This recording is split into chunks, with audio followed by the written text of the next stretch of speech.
ఒకవైపు వేదంలా ఘోషించే గోదావరి, మరోవైపు అమరధామంలా బాసిల్లే రాజమహేంద్రి, ఇంకోవైపు మహాకాళేశ్వరుడి దర్శన భాగ్యం భక్తులకు అనిర్వచనీయమైన అనుభూతిని పంచుతాయి.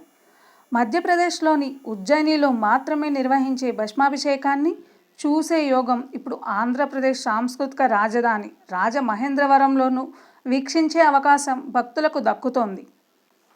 అక్కడ నిత్యం నాగేంద్రహారాయ త్రిలోచనాయ భస్మంగారాయ మహేశ్వరాయ నిత్యాయ శుద్ధాయ దిగంబరాయ తస్మైంతకారాయ నమః శివాయ అంటూ వేద మంత్రాలు వినసొంపుగా వినిపిస్తూ ఉంటాయి.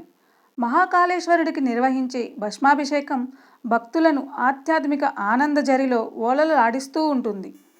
దక్షిణ భారతదేశంలోని తొలి మహాకాళేశ్వర ఆలయం గోదావరి చెంత కొలువుదీరింది. ఈ ఆలయం దక్షిణాది రాష్ట్రాల నుంచి రాజమహేంద్రవరం వచ్చే భక్తులను భక్తి పారవస్యంతో కట్టిపడేస్తోంది. రెండో ఉజ్జయినిగా ప్రసిద్ధికెక్కిన రాజమహేంద్రవరం మహాకాళేశ్వరుడి ఆలయ విశేషాలు. రోటరీ క్లబ్ సేవా కార్యక్రమాల్లో చురుగ్గా పాల్గొనే మార్వాడీలతో పాటు ఉజ్జయిని వెళ్లిన రోటరీ చారిటబుల్ ట్రస్ట్ చైర్మన్ పట్టపగలు వెంకట్రావు గారు అక్కడ ద్వాదశ జ్యోతిర్లింగ క్షేత్రమైన మహాకాళేశ్వర ఆలయాన్ని సందర్శించారు.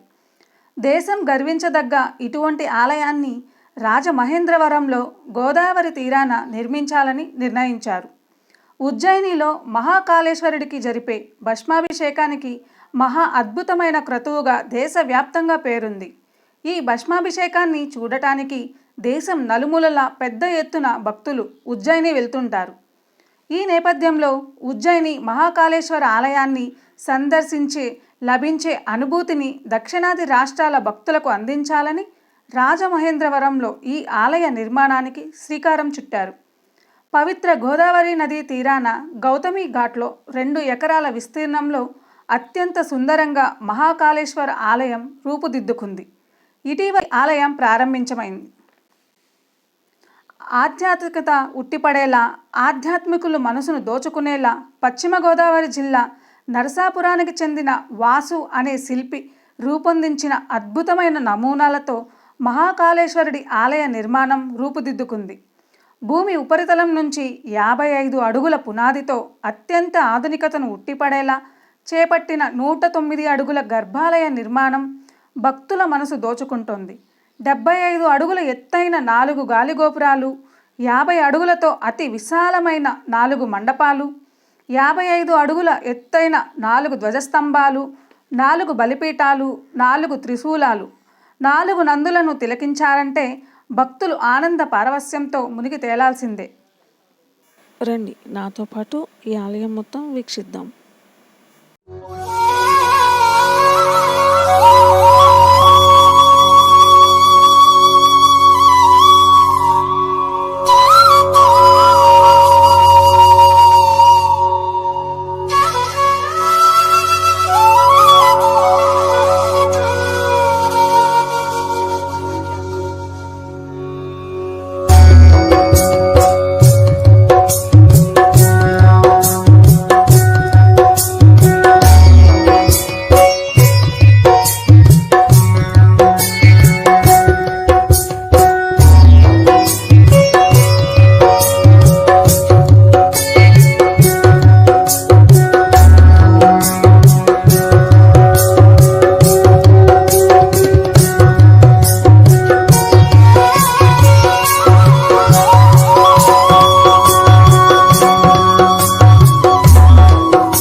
స్తంభాలతో ఆలయాన్ని నిర్మించడం ఇక్కడ మరో విశేషం.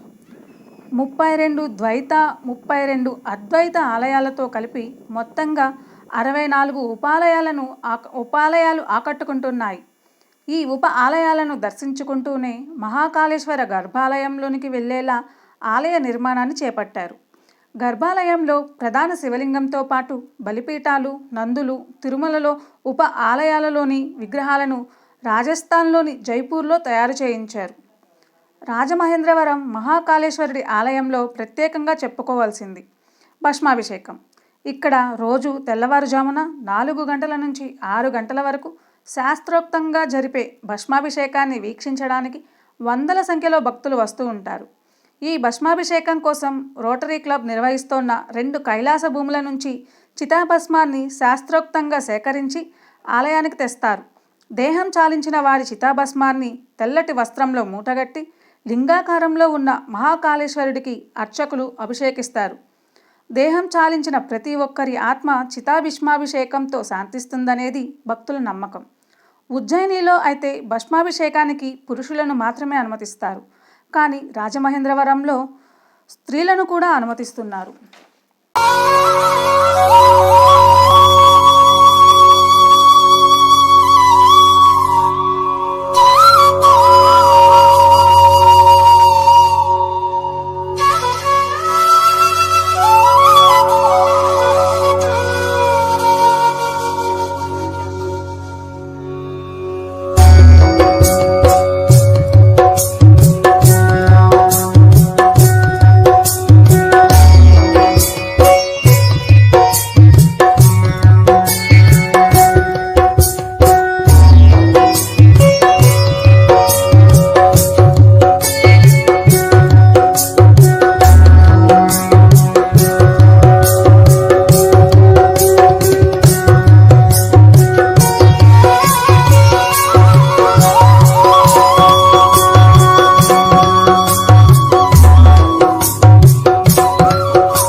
దక్షిణాది రాష్ట్రాలకు అందుబాటులో ఉండాలని, రాజమహేంద్రవరం ఖ్యాతి దేశ నలుమూలలకు విస్తరించాలనే సంకల్పంతోనే ఆలయ నిర్మాణం చేపట్టారు.